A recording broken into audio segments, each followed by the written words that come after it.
નામ નિશ્ચિત કનુભાઈ પારેખ છે। શું બનાવમાં હું 2-3 દિવસથી બહાર હતો।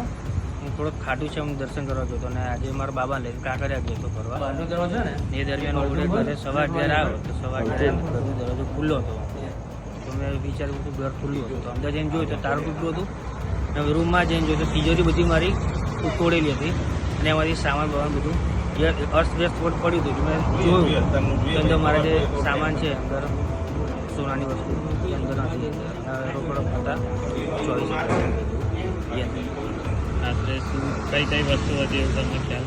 અંદર મારી એક ચેન હતી સોનાની, કેન્ડલ હતું, પછી મારા વાઈફની બુટ્ટી હતી, તેની વીંટી હતી, તેની નાટની ચૂની હતી અને ચાંદીના છડા, પછી ચાંદીની તુલસી ક્યારો તો ગાય હતી, ધનતેરસની પૂજા માટે હતું એ બધી વસ્તુ હતી અને ધનતેરસનો ડબ્બો હતો એ પણ આખો બધો વ્યસ્ત પડેલો હતો।